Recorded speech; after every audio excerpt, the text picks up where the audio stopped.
کے بارے میں جو افواج پاکستان کا جو پوائنٹ آف ویو ہے وہ بڑا واضح ہے، غیر مبہم ہے اور مستقل ہے، اور وہ یہ ہے کہ 9 مئی افواج پاکستان کا مقدمہ نہیں،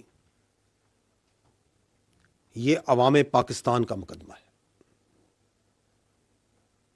یہ بات کلیئر ہونی چاہیے ہمیں، اس لیے کیونکہ اگر کوئی جتھا،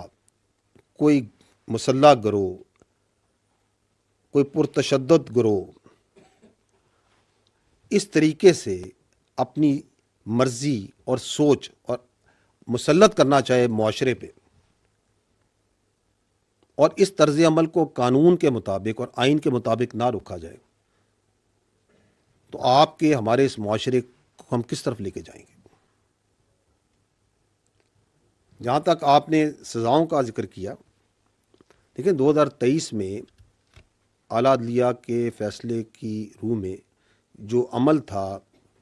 ملٹری کورٹس میں جن لوگوں کو ریفر کیا گیا تھا وہ منجمد کر دیا گیا۔ حال ہی میں جب یہ 7 رکنی بینچ نے اس کے اوپر فیصلہ دیا تو اس کی روشنی میں سزائیں سنانے کا عمل اب مکمل کیا جا چکا ہے، اور اس کے اندر مروجہ قانون کے تحت ثبوت اور شواہد کے مطابق اور تمام قانونی تقاضوں کو پورا کر کے وہ تمام لوگ جو 9 مئی کی ہنگامہ آرائی میں ملوث تھے اور جن کو قانون کے مطابق ملٹری کسٹڈی میں ریفر کیا گیا تھا ان کو سزائیں دینے کا عمل مکمل ہو چکا ہے، اور اس فیصلے سے یہ بڑا واضح پیغام جاتا ہے کہ اس طرح کے معاملات کی کوئی گنجائش نہیں ہے، اور مستقبل میں بھی کوئی اس طرح کے معاملات میں اگر انوالو ہوگا تو اس کو آئین اور قانون کے مطابق باصورت سزا ملے گی۔ جو آپ نے سوال کیا اس کی توسط سے میں یہ پوائنٹ ضرور کہنا چاہوں گا کہ یہ جو 9 مئی اس کے جو سزائیں ہیں اس سے جڑے ملٹری کورٹ سے جڑے جو سول سپرومیسی اور لیک آف ٹرانسپیرنسی کا بیانیہ بنایا جا رہا ہے، اس کے لیے یہ جاننا ضروری ہے کہ جو پاکستان میں ملٹری کورٹس ہیں یہ آئین اور قوانین کے مطابق دہائیوں سے قائم ہیں اور عمل میں ہیں، اور یہ انصاف کے تمام تقاضوں کو بخوبی پورا کرتے ہیں، اور یہ کہ انٹرنیشنل کورٹ آف جسٹس جو ہے اس نے بھی ان کے اس پورے پروسیس کو انڈورس کیا ہوا ہے۔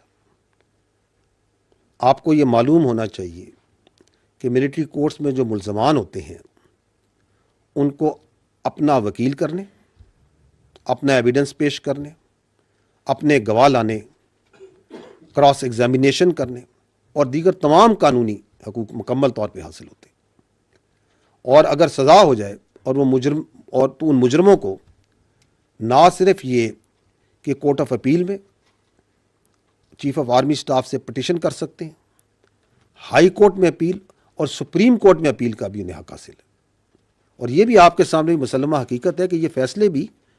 قانونی طور پہ صرف اس سے سنائے گئے ہیں جب سپریم کورٹ نے ان کو سنانے کا حکم جاری کیا۔ تو یہ سوال یہ ہے کہ پھر یہ جو بیانیہ ہے یہ بنتا کیوں ہے؟ وہ اس لیے بنتا ہے کہ یہ 9 مئی کے سانحے سے جڑے واقعات ہیں، ان کا جب کوئی قانونی طور پہ اور اخلاقی طور پہ جواز نہیں ہے اور اس کو آپ کسی طریقے سے ڈیفینڈ نہیں کر سکتے، تو پھر ملٹری کورٹس کا جو پروسیس ہے اس پہ ایک پروپیگنڈا بنایا جاتا ہے۔ جبکہ دلچسپ بات تو یہ ہے کہ کچھ عرصہ پہلے جو ابھی ناصر اس پہ بات کر رہے ہیں وہ خود ان کورٹس کے بہت بڑے دائی ہوتے تھے۔ اور اگر انٹرسٹنگلی میں آپ کو ایک اور چیز آپ کے توسط سے بتاتا ہوں کہ کچھ عرصہ پہلے تو یہ بیانیہ بنایا جا رہا تھا کہ یہ جو احتجاجی انتشاری ہیں یہ تو ایجنسیوں کے بندے ہیں، یہ تو پلانٹڈ لوگ ہیں، اور یہ کسی بڑی گہری سازش کے تحت فوج نے خود حملے کروائے ہیں، فالس فلیگ۔ تو چلیں اگر یہ ہم نے اپنی ایجنسیوں کے بندوں کو خود اپنے قانون کے تحت سزائیں دے دی ہیں تو ان انتشاریوں کو تو خوش ہونا چاہیے۔ اب وہ پریشان ہے، اس لیے کیونکہ اپنے اقتدار کی ہوس میں وہ منافقت اور فریب کی آخری حدوں کو کراس کر چکے ہیں۔ دس از دی پرابلم۔ اور اب یہ جو اینٹی ٹیررسٹ کورٹس ہیں، ہم یہ چاہیں گے کہ اس کے اندر بھی جو 9 مئی سے جڑے واقعات میں جو لوگ ہیں ملوث ہیں، جن کے مقدمات ہیں، ان کو اپنے انجام تک پہنچنا چاہیے۔ اس کی وجہ یہ ہے کہ اگر آپ دنیا میں نظر دوڑائیں تو ابھی اس سال یہ جولائی 2024 میں جھوٹی پوسٹوں پہ لندن میں، انگلینڈ میں، برطانیہ کے اندر وہ کیا کہتے ہیں نسلی فسادات ہوئے، تو کتنی سرعت کے ساتھ بالغ انکلوڈنگ نابالغ لوگوں کو سزائیں دی گئی۔ 2020 میں جب کیپٹل ہل پہ حملہ ہوا تھا تو سینکڑوں لوگوں کو کتنی سپیڈ کے ساتھ سزا دی گئی۔ اس سے پہلے آپ کو لندن رائٹس یاد ہوں گے، آئی تھنک 2011، 1200 سے زیادہ لوگوں کو سزائیں دی سپیڈی جوڈیشل سسٹم میں۔ 2020 میں یا نہیں 2023 میں آئی تھنک وہ فرانس کے فسادات ہوئے، 700 سے زیادہ لوگ کورٹس بیٹھے، دنوں میں انہوں نے سزائیں سنائی۔ اور باہر کے ملکوں میں بھی باشمول امریکہ اور برطانیہ میں جس طرح پاکستان میں ملٹری کورٹس ہیں، وہ بھی ان کے قوانین کے مطابق بخوبی اپنا کام انجام دیتے ہیں۔ تو کہنے کا مطلب یہ ہے کہ اگر آپ حقائق کو دیکھیں تو باہر کی دنیا میں، اسپیشلی مغربی ممالک میں، جو سیاسی انتشاری ہیں ان کو کوئی سپیس نہیں دیتا، نہ کہ ان کو سپیس دیں اور بلکہ مزید ان کو انتشار پہ سیاست کی اجازت دی جائے۔ اور یہ جو بچے ہیں جو آپ نے یہ بات کی، یہ تو نوجوان بچے جن کو زہریلا پروپیگنڈا کر کے، جن کو ریاست کے خلاف، اداروں کے خلاف کھڑا کیا گیا، ان کے جو والدین ہیں اور پیار کرنے والے، ان کے محبت کرنے والے ہیں، ان کو یہ دیکھنا چاہیے کہ کس طرح ان کو استعمال کیا گیا اپنے مخصوص سیاسی ایجنڈے کے لیے، اپنے اقتدار کے لیے، اپنے مقاصد کے لیے، اس کی بھین چڑھایا گیا۔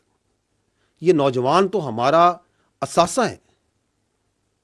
بجائے اس کے کہ ان کو تعمیری سوچ دی جائے، تعلیم دی جائے، ان کو سکلز دی جائیں، کچھ لوگ اپنی سیاست کے لیے ان میں زہر ڈالتے ہیں، زہریلے پروپیگنڈے سے ان کے اندر کرتے ہیں۔ تو جو اس بیانیے اور پروپیگنڈے کی بنیاد رکھتے ہیں، اصل ملزم تو وہ ہیں۔ اور اسی لیے انصاف کا سلسلہ اس وقت تک چلے گا جب تک 9 مئی سے جڑے منصوبہ ساز اور اصل گھنونے کرداروں کو آئین اور قانون کے مطابق کیفر کردار تک نہیں پہنچایا جائے گا، کیونکہ پاکستان اور پاکستانی قوم